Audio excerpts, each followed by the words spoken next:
เป็นมุกสบายดีสวัสดีจ้าพ่อแม่พี่น้องยินดีต้อนรับเข้าสู่ช่องน้องตายสาวดาวเด้อวันนี้เข้ามากินตำมะคุ้งพี่น้องซุ่มแซวแม่พวก3 คนเนาะตอนนี้น้องอ้ำคนก็นั่งตำมะคุ้งเนาะพี่น้องแค่มาพี่อ้ำยังเอาอีกเก็บมาเฮ็ดยังให้กินน้องแก้วตำกระปุกนี่มาตำกระปุกนี่กินนะพี่น้องนี่เช้าอ้ำเนาะพี่น้องน้องอ้ำสบายดีเนี่ยถ้าอาบน้ำสบายดีเป็นวันท่านอาบน้ำนะพี่น้องซ้ายตุดวันนี้พอจะมาโซ่ซีมืดตำมะคุ้งนี่วันนี้มาร่วมซุ่มแมวโพกนะพี่น้องซุ่มแซวแมวโพกว่าสัตว์ช้านะเดี๋ยวพี่น้องเอาคนมาตำมะคุ้งอยู่หน้าน้องตายเนาะวันนี้ชิตำกระปุ่นกินพี่น้องเดี๋ยวตำกระปุ่นกินแล้ว55ไปเบิ่งน้ำคลองนะพี่น้องเขาเปิดน้ำคลองไปเด่นน้ำคลองไปอยู่บ่วะกูหนาวดิเดี๋ยว15ไปเบิ่งคลองหน้าแซกนะพี่น้องตอนนี้ก็ได้สิมากิน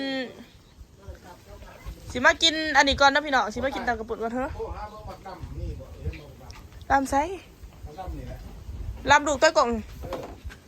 คอยอยากไปอยู่ให้คอยไปแปลงบ่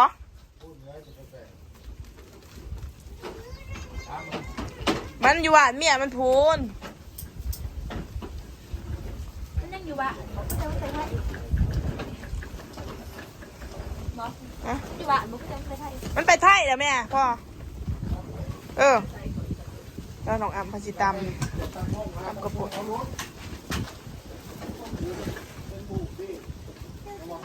โสดอยู่บ่นี่เพิ่นเคยไปไทยได้พี่น้องเดี๋ยวสิมาถามความรู้สึกเพิ่นเนาะเลือก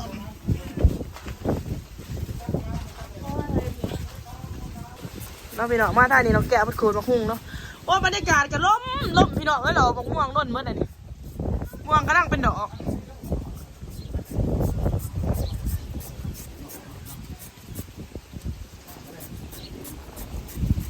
ขูดมะฮุ่งเนี่ยขูดมะฮุ่งก็ได้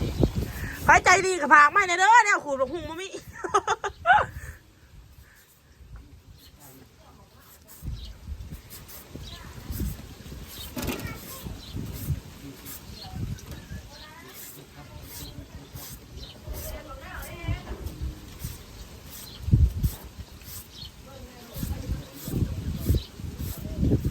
นี่เราแกะเอาไปขูดมะฮุ่งแล้วพี่น้องน้องแก้วเพิ่งไปได้สิกลับไปถ่ายอีกฮะยังโมโหบ่หักแม่นไปแน่นอนแม่นบ่ถ้าไปพร้อมกันซะ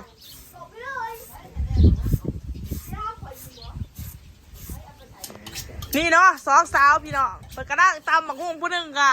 ตักปลาแดกเนาะเพื่อสิมาตำหมักหุ่งนะน้องอ้ำกับน้องแก้วซุ่มแซวแมวโฟงนะจ๊ะวันนี้ใครสนใจก็เลือกได้เด้อ2 คนนี่เนาะโสดปัด2พี่น้องโสดปัด2จ้ะป่ะแม่นบ่โสดบ่น้องแก้วโสดปัด2นะพี่น้องมื้อนี้ก็โอ้ยพี่น้องเอ้ยล้มบ่อยเห็นใจด้อยคิดฮอดผู้บ่าวนี่เนาะได้เต๋อแล้วกระปุ่นจัดไปสุดซิมือตำคงพี่น้องวันนี้ไม่ได้คืนให้พี่น้องเอ้ยยังขาตาซะนอดูตรงนี้ว้าจ้าดูตรงนี้เอาเลยนะมาพี่น้องทำกระปุ่นเด้อมานี่มาแสะมาหนวดน้ำกันมาจวดน้ำกันนี่พี่น้องทำกระปุ่นจะว่าลูก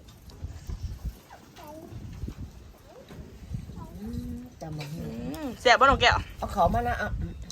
อร่อยวะกินไปหรือว่าเขาตู้เย็นพูดเขาตู้เย็นแม่กูไม่เคยขอตู้เย็นโอ้ยพี่น้องเอ้ยต่างโลกต่างดาวต่างดีต่างอันนี้อะเนาะ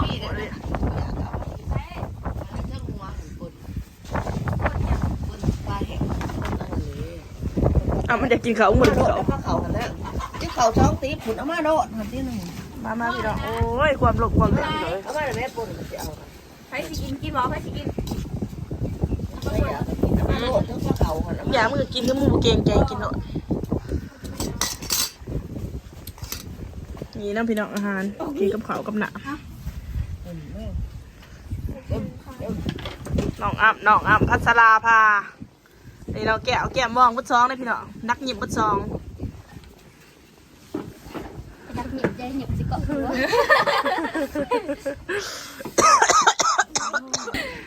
สิไปถามหน้าแซ่ไปถามเรื่องหน้าแซ่ขี่รถไถไปคุยเรื่องธุรกิจไปบ่ล่ะ ไปกับไป โอเค เด็กคนเด็กเนาะ เปิดตู้ไปเด้อโดดเนาะไปบ่ล่ะ ใส่ลงเพลใส่ลงเพล ได้เรื่องเดี๋ยวมื้อนี้สิขับรถไถแล้วพี่น้องไปเล่นแถวบ้านมีโคตรบ่ได้ไปหุ้มหอยปะหุ้มหอยกับกี่ มันเอาไปประต เฮ้ล้างไผ่เฮากะกี่หอยกินเด้อมาจะไรล่ะอ่ะ ป้าไปใส่กับไปวะนั่งแก้มน้องบ่ บ่นางหุ้มหอยเสะ ำก็อยู่กับน้อง กูขับเป็นอยู่โดดค่ะหางกูถอยล้างบ่เป็น พี่ลูกงุ้มบ่ไหน หุ้มบานกี่ข้อนค้างเงินปิ้ง มันงามมาแล้ว เลิกบ่นั่น เอาหม้อที่ไปใส่ เพื่อนหาตีบอด ไม่อยากไปมาได้นะแต่เดี๋ยวให้เศร้าลงเพล ผู้สาวเบิ่งเนี่ยกินผู้สาวละเอาพี่น้องหัวแบบเนาะน้องแก้วน้องอ่ำพัชราภาไปมากินอังกระปุกอยู่หน้ามื้อนี้เหมือนแม่ โอ้ยแล้วมือจะมันเป็นแน่นอนว่าจะบริดา ย่างให้ อันนี้ก็แม่อ้วน พืชเมื่อนี้วะ ทั้งลมทั้งแดดพี่น้อง เราน่ะใส่แปลกแค่สิค่ะ มือก็จะตีน นี่เนาะนั่งจากกินตำกับปุ่นเนี่ยสิเตรียมโต๊ะอาบน้ำสิขับรถไถพี่น้องสิผ้าเด็กหน่อยสิผ้าทีมงานสิมื้อนี้นี่ก็จะเป็นงัวเป็นกล้วยเขาปล่อยย่ามนี่เขาปล่อยเลยพวกผู้ใดที่เฮ็ดหน้าแซงเนี่ยต้องเฮ็ดหัวขั้นบ่เฮ็ดหัวนี่แม่นบ่ได้งัวมันรุดนี่ก็จะเป็นบ้านน้องตายเนาะ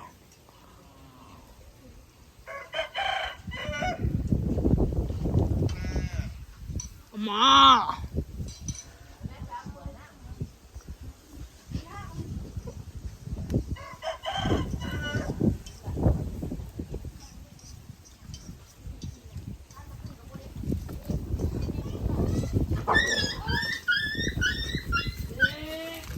นี่ก็จะเป็นหน่อไม้ต้นหน่อไม้มะแขวมันลงมาอย่างนี้ยามเพลเอ้ยมะแขว